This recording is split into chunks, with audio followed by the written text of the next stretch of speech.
অনেকে আমাকে মেসেজ দেয়, "ভাইয়া ৩-৪ ঘন্টা ঘুমাই, কিভাবে এত এনার্জেটিক থাকেন?" That's where you are wrong man. কেউ এনার্জেটিক না। আমি এনার্জেটিক ছিলাম না। ৩-৪ ঘন্টা ঘুমানোর পর আমারও মাথা ব্যথা করত। আমারও চোখের তলায় কালি পড়ত। আমি এমনই অ্যাবনরমাল প্রাইভেট পড়ছি, এমনই পড়াশোনা করছি যে আমি অজ্ঞান হয়ে গেছি।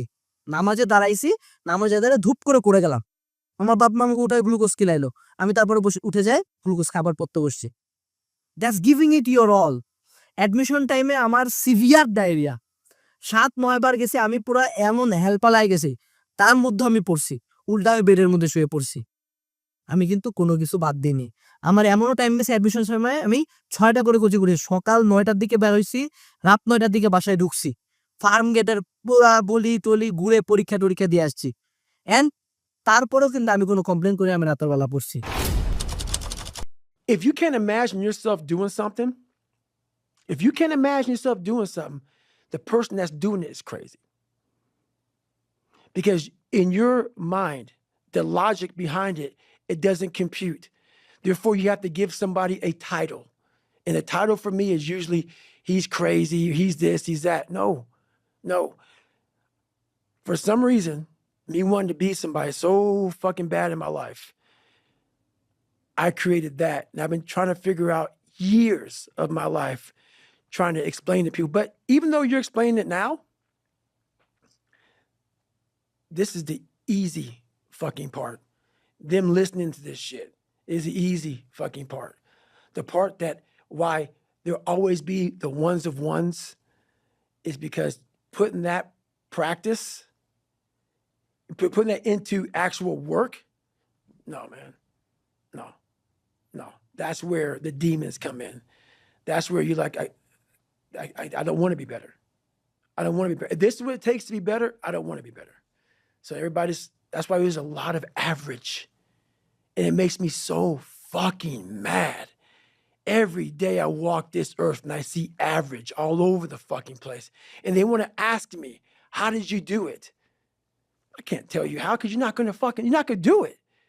You're not going to do it.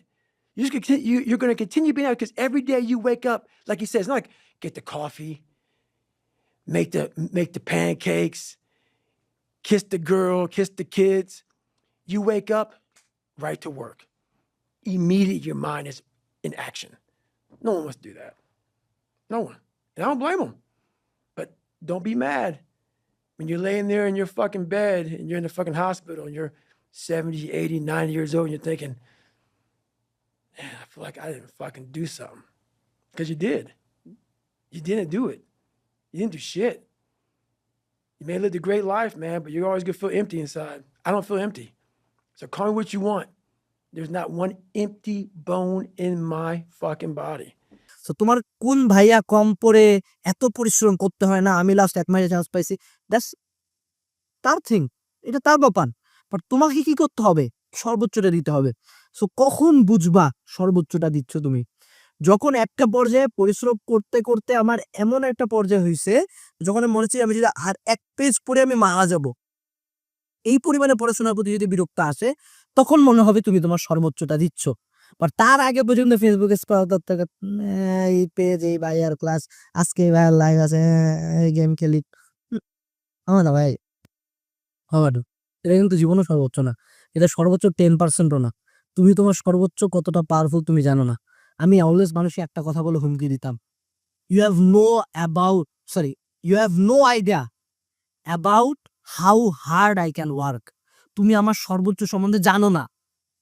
দেখো, আমি যদি 10% পড়াশোনা দিয়ে ক্লাসের টপার গুলোকে কাটাইতে পারি, তাহলে তুমি চিন্তা করো আমি যদি 100% দিতাম তাহলে কি হইতো। বাট সমস্যা হলো তোমাদের, তোমরা এই 100% দিতাম বলে কি হইতো এটা চিন্তা করে থাকে যাও। তুমি কখনো 100% দাও না। সো যখন আমি আমার 100% দিব, তখন কেউ থাকবে না। জিনিসটাকে একটা রেসের মতো চিন্তা করো। সবাই অনেক দূর আগে গেছে, তুমি ধীরে সুস্থে আগাচ্ছ। এমন সময় তুমি একেবারে 100% পুরা মনে করো এনএফএস, নিড ফর স্পিড খেলতেছো, পুরা পিছন দিকে এনওএস মানে কি একটা নাইট্রোজেন ছাড়ে দিয়ে তুমি দৌড়ায় না। ফলশ্রুতিতে তোমার ইঞ্জিনে পুরা ধ্বংস হয়ে গেছে। But at the end of the day তুমি এত জোরে গেছো যে আশপাশে সব গাড়ি উড়ে গেছে। That's the spirit you need man. তোমার গ্যাপ আছে, তুমি পড়ো নাই, তোমার পড়া ভালো লাগে না, তোমার অনলাইনে এই লাগে ওই লাগে, এটা কিচ্ছু ম্যাটার করে না। নিজের সর্বোচ্চটা দিয়ে দাও। পড়তে পড়তে অসুস্থ হয়ে যাও, যাতে তোমার অসুস্থতাটা কখনো এরকম না হয় যে ভাইয়া অনেকক্ষণ ফোনের দিকে তাকাইছি দেখে অসুস্থ না। ভাই আমি পড়তে পড়তে অসুস্থ হয়ে গেছি, আমি পড়তে পড়তে অসুস্থ হয়ে গেছি, তখন হলো যে ভাই everything you got, every bit of strength. এটার উদাহরণটা আরো ভালো মতো দেই। ধরো তুমি জিমে গেলা, একটা ওয়েট হাতে নিলা, তুমি ততক্ষণ পর্যন্ত তুলতে থাকবা যখন পর্যন্ত ব্যথা তো করবে, ব্যথার সময় তো থামা যাবে না, একেবারে আর উঠবেই না ওয়েটটা। ওয়েটটা হাত থেকে যখন নিচ থেকে খুলে পড়ে গেল, that's give it to your.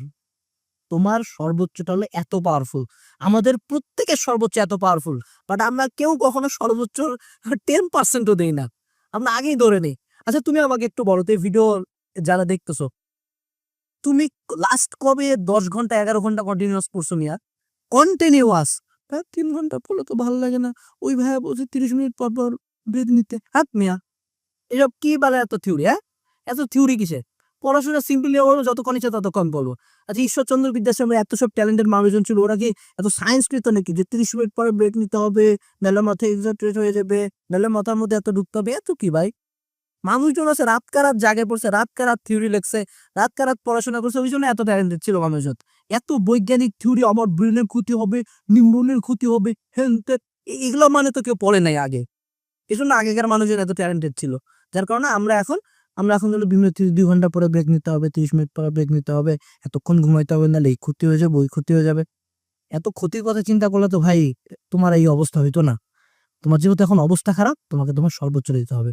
So that's the main message to you, যে তুমি তোমার সর্বোচ্চটা দাও।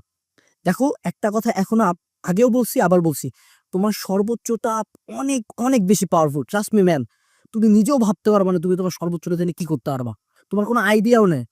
প্রত্যেকে পারবা, বাট এই ভিডিওটা দেখে হয়তো বা 1% মানুষজন নিজের সর্বোচ্চটা বের করে নিয়ে আসতে পারবে। So my message to you, তোমার জন্য, যে তুমি তোমার সর্বোচ্চটা বের করে আনো। পড়তে পড়তে অসুস্থ হয়ে যাও, সারাদিন পড়ো, সারা রাত পড়ো, সব গ্যাপ ফিল করো, সব জায়গায় চান্স পাও, and at the end of the day if you fail, যে তুমি তোমার সর্বোচ্চ দিয়ে ফেল করছো, তোমার কখনো খারাপ লাগবে না, তোমার কখনো মনে হবে না যে আমি কোনো একটা ভুল করছি। এবং লাইফের সবচেয়ে বড় স্যাটিসফ্যাকশন নিয়ে কথা বললে, লাইফের সবচেয়ে বড় গিল্ট ও সবচেয়ে বড় খারাপ লাগা নিয়েও কথা বলতে হয়, যেটা হলো যে তুমি কোনো একটা জায়গায় ফেল করছো, এন্ড তুমি এটা খুব ভালো মতোই জানো যে তুমি তোমার সর্বোচ্চটা দাও নাই। তুমি জানতেছিলা যে আর একটু পড়লে তুমি হয়তোবা ঢাকা ভার্সিটিতে চান্স পাইতা, আর একটু পড়লে হয়তো বুয়েটে সিএসসি বিল্ডিং এ তুমি ক্লাস করতা, আর একটু পড়লে হয়তোবা তুমি পলাশীতে চা খাইতে পারতা বুয়েটের স্টুডেন্টদের সাথে, আর একটু পড়লে হয়তোবা তোমার সাদা অ্যাপ্রনটা গায়ে ঢুকতো, বাট তুমি দাও নাই। এই ছোট একটা গিল্ট তোমাকে সারাটা জীবন ভোগাবে। যারা বলে না যে চান্স না পাইলে কোনো যায় আসে না, তুমি তাকে জিজ্ঞেস করো ভাই আপনি কি রাত 12টার পরে জীবনে 1 সেকেন্ডের জন্য আপনার খেয়াল হয় নাই? দ্যাটস দ্য থিং, যে সবচেয়ে বড় স্যাটিসফ্যাকশনটার দিকে দৌড়াও, নিজের সর্বোচ্চ দাও। I believe in you.